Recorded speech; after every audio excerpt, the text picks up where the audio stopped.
Hello everyone. तो अब professor चंद चूषा को कॉल करते हैं और उसे बताते हैं कि तुम्हारे लिए गुड न्यूज़ है। हमारे पास फंड्स की कमी थी लेकिन अब बहुत बड़ी डोनेशन मिल गई है और तुम्हारे लिए जो इक्विपमेंट बनाना है अब मैं उस पर काम कर सकता हूँ। और फिर हमें दिखाते हैं कि एक्चुअली ये डोनेशन किसी और ने नहीं बल्कि शियाओ ने ही भेजी थी, विंटर बनकर। और वो हमेशा से अपना फ्रंटमैन अपने बेस्ट फ्रेंड जिन को ही रखता था और वो इस तरह के सारे काम किया करता था। प्रोफेसर चेन डोनेशन लेने से पहले उसे काफी सारी इन्वेस्टिगेशन भी करते हैं कि विंटर ऐसा क्यों करना चाहता है और जिन को बड़े बड़े से झूठ बोलने पड़ते हैं कि उसे साइंस में कितना इंटरेस्ट है और वो रिसर्च को कितना आगे बढ़ाना चाहता है। वो देश की भलाई चाहता है, इंसानों की भलाई चाहता है। उसके बाद दिखाते हैं कि उनका वही रिसर्चर उनके पास आता है और कहता है कि उस लड़की को हम अपनी रिसर्च में यूज कर सकते हैं। हमें टाइम ट्रैवल के लिए एक स्पेसिमन मिल गया, ये एक बहुत बड़ी अचीवमेंट है। लेकिन प्रोफेसर चैन का कहना है कि वो एक इंसान है और हम साइंस पर काम इसलिए नहीं करते कि लोगों को तकलीफ दे, हम लोगों की खुशी के लिए काम करते हैं। और फिर शियाओ ने सिर्फ इतना ही नहीं किया था बल्कि उसने चूषा के मम्मी डैडी का भी बहुत ख्याल रखना स्टार्ट कर दिया था। वो उनके लिए एक नर्सिंग होम अरेंज कराता है जो कि बहुत वर्ल्ड क्लास टाइप का था। वहाँ पर बहुत सारी फैसिलिटीज थी और ये सब आता है विंटर की तरफ से एज अ चैरिटी वर्क बनकर। और उसकी मम्मी को डैडी यही कन्विंस करते रहते हैं कि शायद तुमने चूषा को देखा था, ये सिर्फ एक हेलुसिनेशन। चूषा को भी फिर विंटर बनकर शियाओ ने मैसेज किया था और बताया था कि तुम्हारी मम्मी डैडी एक बहुत अच्छे नर्सिंग होम पर अब रहने के लिए गए हैं। ये उस समय के लिए था कि जब तक उसकी मम्मी बिल्कुल रिकवर नहीं कर जाती। वो ये सारा कुछ शियाओ को भी बताती और शियाओ को ऑफ कोर्स पता था। और साथ ही साथ हमें ये भी पता चलता है कि चूषा विंटर को बहुत अच्छा इंसान समझती है और उसका तो उस पर क्रश भी आ गया है। वो उसे कहती थी कि ये मेरा ड्रीम मैन है और मेरा बेस्ट फ्रेंड भी। उधर मिस्टर वे आजकल बहुत परेशान होता था क्योंकि वो उस दिन शाया को देख चुका था लेकिन अब वो उससे मिल नहीं रही थी। चिनजोए भी उसके पास आती है, उसके लिए बहुत कुछ करती थी, उसका इतना ख्याल रखती थी। आज उसके लिए उसके फेवरेट कुकीज भी खुद बना कर लाई थी। लेकिन उसने नोटिस किया था कि जब से शाया उसकी लाइफ में उसे दोबारा से नजर आई है वो उसे एक्सट्रीमली इग्नोर करने लगा है। पहले भी उसकी कोई खास केयर तो नहीं करता था लेकिन अब तो चिनजोए की एग्जिस्टेंस से कोई फर्क ही नहीं पड़ता था उसे। यहाँ पर मिस्टर जाओ फिर वे के पास आता है। उन दोनों ने मिलकर एक ऐप पर काम करना था और इसके लिए वो किसी का डाटा चुराने की भी कोशिश करते हैं। वे को थोड़ा एतराज होता है लेकिन वो कहता है इसमें ऐसी कौन सी नई बात है, हमने 10 साल पहले भी तो यही किया था।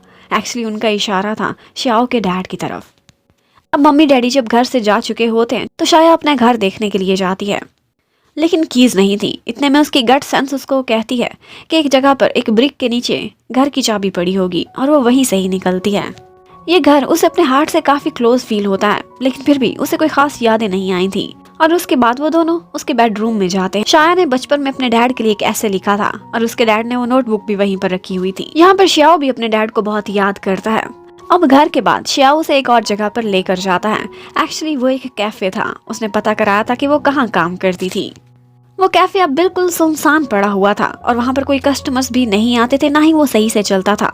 लेकिन एक लड़की थी जिसका नाम युआन था, वो अभी भी उसको रेंट दिए जा रही थी क्योंकि उसे उम्मीद थी कि एक दिन उसकी फ्रेंड वापस आएगी और वो मिलकर ये कैफे दोबारा चलाएंगे। युआन जब शाया को देखती है तो हैरान रह जाती है लेकिन उसे अंदाजा नहीं था कि इसकी मेमोरी लॉस हो गई है।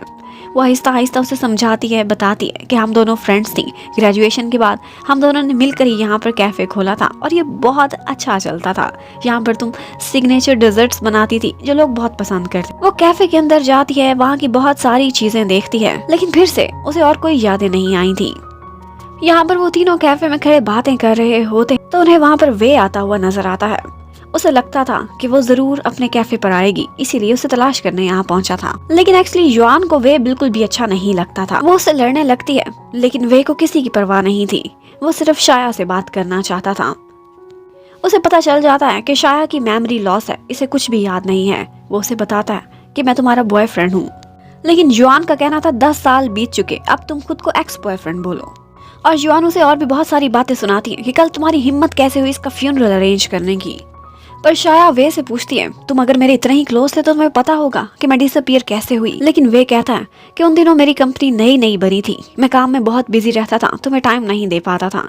एक दिन हम दोनों ने इकट्ठे डिनर करना था, सेलिब्रेट करना था, लेकिन जब मैं वापस आया तो तुम घर पर थी ही नहीं और उसके बाद से तुम मिसिंग हो। युआन की तरह से शियाओ को भी वे बिल्कुल अच्छा नहीं लगता था। वो शाया को अपने साथ ले जाने लगता है लेकिन वे उसे रोक देता है और कहता है कि मैं तुम्हारी मेमोरीज वापस लाने में तुम्हारी हेल्प कर। शियाओ इनकार करने लगता है लेकिन शाया फौरन से यस कर देती है। अब घर जाकर श्याओ उससे काफी नाराज रहता है और वो ऑफिस में भी सारा दिन उससे ठीक से बात ही नहीं करता, रूडली बिहेव करता है। उसके बाद वे शाया को मैसेज करता है और उसे इनवाइट करता है अपने साथ यूनिवर्सिटी में, और साथ ही साथ उनकी इकट्ठी ग्रेजुएशन की फोटो भी भेजता है। अब वो श्याओ से रिक्वेस्ट करती है कि प्लीज हम कल यहाँ चलें, लेकिन श्याओ का कहना था जाना है तो तुम अकेली जाओ। लेकिन शाया कैसे अकेली जा सकती थी, वो तो उससे दूर रह ही नहीं सकती थी। अब जब वो नहीं मान रहा होता तो वो उसे धमकाने के लिए अपनी सुपर पावर्स यूज करने लगती है, जिसकी वजह से पूरे ऑफिस का सिस्टम डिस्टर्ब हो गया था और अब उससे ब्लैकमेल होकर श्याओ को मानना ही पड़ता है। अब नेक्स्ट डे वो दोनों इकट्ठे वे के पास पहुंचते हैं। वे थोड़ा सा डिस्टर्ब हो रहा था श्याओ की वजह से, लेकिन ऑफ कोर्स वो श्याओ के बिना तो उसके साथ नहीं रह सकती थी, वरना फिर से टेलीपोर्ट हो जाती। तो अब वे को उसे बर्दाश्त करना पड़ेगा। वे उसको एक पेड़ दिखाता है और कहता है कि तुम हमेशा इसी जगह पर मेरा वेट किया करती थी और जब मैं नजर आता था तो फौरन से मुझे हक कर लेती थी। अब ये बात श्याओ को बहुत बुरी लगी थी। उसे कुछ भी याद आता उससे पहले ही वो उसे डिस्टर्ब करने लगता है ताकि वो डिस्ट्रैक्ट हो जाए।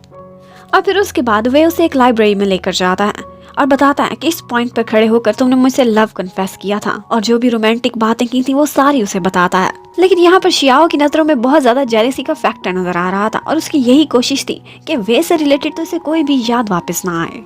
और उसके बाद वे वो जगह भी दिखाता है जहाँ लाइब्रेरी में दोनों डेट किया करते थे। और उधर प्रोफेसर चैन को दिखाते हैं उन्होंने एक ब्रेसलेट के रूप में वही डिवाइस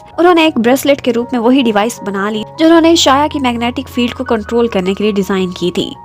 अब वो सोचते हैं कि मैं कितना महान इंसान हूँ, मैं बहुत बड़ा साइंटिस्ट हूँ। अगर आइंस्टाइन होता तो मुझ पर आज बहुत गर्व करता। लेकिन उनके जाने के बाद उनके डेस्क से उनका वही रिसर्चर असिस्टेंट वो ब्रेसलेट उठा लेता है और उसके साथ कुछ गड़बड़ करने लगता है। वे चाहता था कि शाया को वो ड्रॉप करे अपनी गाड़ी पर, लेकिन वो तो बहुत मजे से श्याओ की बाईसाइकिल पर बैठकर चली जाती है। ये देखकर वे काफी जेलस हुआ था। शाया आज काफी हैरान थी। जब वो अपने घर गई थी तो उसे काफी इमोशनल अटैचमेंट फील हुई थी, लेकिन वे के साथ कोई भी ऐसी फीलिंग नहीं थी। और वो कहती है कि मुझे कोई भी मेमोरी वापस नहीं आई। वे जरा भी परेशान नजर नहीं आया, बल्कि कहीं ना कहीं वो मुझे हैप्पी नजर आ रहा था। उधर वे भी खुश हो रहा था कि थैंक्स गॉड उसे कोई मेमोरी नहीं आई। अब लाइफ ने मुझे सेकंड चांस दिया है। पहले तो मेरी मजबूरी थी, जो होना था हो गया। अब मुझे चाहिए कि मैं अपनी लाइफ में शाया को वापस लाने की कोशिश, जो भी बुरा उसके साथ किया है उसे सुधारूं। उसके बाद शाया कैफे में वापस आती है। योहान उसका वेट कर रही थी। उसी बीच वो उसे बताती है कि एक्चुअली मुझे वे अच्छा इंसान नहीं लगता। तुम्हारे जाने के बाद उसने तुम्हें बहुत ढूंढा, बहुत शोर मचाया, बहुत रोया धोया, लेकिन एक्चुअली ये सब कुछ सिर्फ लिप सर्विस थी। प्रैक्टिकली उसने कुछ भी नहीं किया। ना तो उसने तुम्हारे इस कैफे का ख्याल रखा और ना ही तुम्हारे मम्मी डैडी का। अब उन दोनों का यही प्लान था कि वो लोग इस कैफे को दोबारा स्टार्ट करेंगे और शाया अपनी सिग्नेचर डिशेस दोबारा से बनाने की कोशिश करेगी, वही डिश जो उसने लास्ट टाइम अपने मिसिंग होने से पहले बनाई थी। और फिर हमें एक और कपल को दिखाते हैं। युआन का कपल जिन के साथ बनने वाला है, इसका हमें हिंट मिलता है क्योंकि जिन भी वहाँ पर एंट्री करता है अपने दबंग स्टाइल में, लेकिन एंट्री थोड़ी सी खराब हो गई थी। रात को सनग्लासेस लगाने की वजह से वो युआन के सामने ही गिर जाता है। एक्चुअली जिन यहाँ पर इसलिए आया था क्योंकि शाया को पैसों की जरूरत थी। इस कैफे को स्टार्ट करने के लिए इन्वेस्टमेंट चाहिए थी और वो क्लेम करता है कि ये इन्वेस्टमेंट हमारे लिए विंटर ने भेजी है। जिन बोलता है कि मैं विंटर की कंपनी के कुछ लोगों के साथ कनेक्शन में हूँ और उन्हीं के थ्रू मुझे इन्वेस्टमेंट भेजी गई है। एक्चुअली शाया ये इन्वेस्टमेंट नहीं लेना चाहती थी, लेकिन जब वो अपने फोन पर विंटर का मैसेज देखती है तो उसने ऐसी ऐसी टची बातें कही थी और कहा था कि मेरी बहुत बड़ी विश है कि जब तुम अपनी सिग्नेचर डिश बनाओ तो मैं तुम्हारे हाथ का वही डेजर्ट खाने के लिए आऊँ। अब शाया को सारे लोग कन्विंस करने लगते हैं कि कोई बात नहीं, तुम ये इन्वेस्टमेंट रख लो, इससे उसे भी फायदा होगा और जब टाइम आए तुम उसे वापस कर देना और उसका सपना पूरा करो डेजर्ट बनाने का। अब नेक्स्ट डे प्रोफेसर चैन वही ब्रेसलेट शाया को दे देता है और उसके बाद उसे डरा के उसे गुस्सा दिलाकर टेस्टिंग भी करता है, लेकिन हर चीज ठीक रही थी। अब हमें रिसर्चर को दिखाते हैं। एक्चुअली उसने एक बग इंस्टॉल कर दिया था उसी ब्रेसलेट के अंदर। ये बग क्या असर दिखाएगा ये तो हमें आगे ही पता चलेगा। अब शाया की मैग्नेटिक फील्ड भी कंट्रोल में थी, लेकिन प्रोफेसर चैन का कहना था कि अभी तुम अपने मम्मी डैडी से नहीं मिल सकती क्योंकि ये बेशक एक डिवाइस है, लेकिन इसमें रिस्क भी हो सकते हैं। उनको ठीक होने दो, उसके बाद बेशक मिलना। शाया को श्याओ के साथ चिपक कर रहने की भी कोई जरूरत नहीं थी, वो उससे दूर जा सकती थी। श्याओ ने शाया के लिए एक फोन भी अरेंज किया था जिसमें उसने सारा कुछ अपने फोन से कनेक्ट करके रखा हुआ था और एक डिवाइस भी लगाई थी जिससे उन दोनों को एक दूसरे की लोकेशन का भी पता चलेगा। अब वो दोनों जब से मिले थे इतने दिनों बाद पहली दफा अलग होते हैं। शाया सोचती है कि हमेशा से ये मुझे ट्रबल मेकर कहता था, अच्छा हुआ इस बेचारे की जान छूट गई, ये तो खुश होगा। शियाओ भी यही सोच रहा था कि ये मुझे हमेशा रूड कहती थी, अब ये आजाद हो गई है, ये तो बहुत खुश होगी। लेकिन एक्चुअली वो दोनों मुड़ मुड़ कर एक दूसरे को देखे जा रहे थे। आजादी तो थी लेकिन दिल के अंदर वो दोनों अनहैप्पी फील कर रहे थे। इतने में वे वहाँ पर आता है और शाया को अपने साथ एक जगह पर ले जाने लगता है। शियाओ ने उसे जाते हुए देख लिया था। उसका बिल्कुल भी मन नहीं करता था कि शाया वे के साथ कहीं जाए। उसे वे से बहुत नेगेटिव वाइब्स आती थी। वे अब शाया को एक बीच पर लेकर जाता है। वो बहुत पुराना एरिया हो गया था, बंद था। वे यहाँ हीरो बनकर गेट के ऊपर चढ़ जाता है और हाथ पकड़कर उसे ऊपर चढ़ाना चाहता था, लेकिन एक्चुअली गेट तो लॉक ही नहीं था। शाया गुजर जाती है और वे वहीं बैठा अपनी इंसल्ट को थोड़ी देर अब्सॉर्ब करता रहता है। अब वो उसे बीच दिखाता है कि यहाँ पर हम लोग शिप की आवाजें सुनने आया करते थे, और साथ ही साथ इसी बीच पर बनी उसकी एक वीडियो भी उसे दिखाता है जिसमें वो वे को यही कह रही थी कि मैं तुमसे प्यार करती हूँ, तुम्हारे लिए कुछ भी कर सकती हूँ, तुम हमेशा मेरे साथ रहना। और उसे बहुत कुछ अपनी पुरानी यादें भी बताता है वहीं से रिलेटेड। लेकिन शाया उसे सॉरी करती है कि ना तो मुझे तुम याद हो और ना ही ये दिन मेरी मेमोरीज में है। वे उससे कहता है कि मैं तुमसे आज भी उतना ही प्यार करता हूँ जितना पहले करता था। कोई बात नहीं, हम दोनों एक ही हैं, और अगर तुम्हारी मेमोरी में नहीं तो मेरे पास है, मैं तुम्हें सब कुछ याद दिलाऊंगा और हम दोबारा से एक हो जाते हैं। जहाँ पर वो उसे किस भी करने लगता है, लेकिन शाया ऐसा नहीं चाहती थी। वो पीछे हट जाती है और उससे कहती है कि प्लीज मुझे ड्रॉप कर दो। उधर कैफे पर युआन ने आज एक छोटी सी पार्टी अरेंज की थी शाया के वापस आने की खुशी में।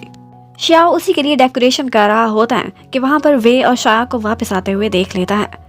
वो बहुत जेलस हो गया था लेकिन शांत रहता है। आज युआन शाया को मशवरा देती है कि बेशक तुम मुझसे अपनी मेमोरी याद करने के लिए वापस गई थी, लेकिन मेरा मशवरा यही है कि वे के ज्यादा क्लोज ना जाना। 10 साल बीत चुके हैं, वो हमसे इतना दूर चला गया था, पता नहीं वो कितना बदल चुका हो। अब यहाँ पर शाया और शियाओ दोनों मिलकर थोड़ी सी डेकोरेशंस कर रहे होते हैं, तो शियाओ उससे कहता है कि एक नई दुनिया में मैं तुम्हारा स्वागत करता हूँ, लेकिन एक्चुअली कहना चाहता था कि मैं अपनी दुनिया में तुम्हारा स्वागत करता हूँ। अब नेक्स्ट डे शाया का सुबह ही सुबह 4 बजे अलार्म बज रहा होता है।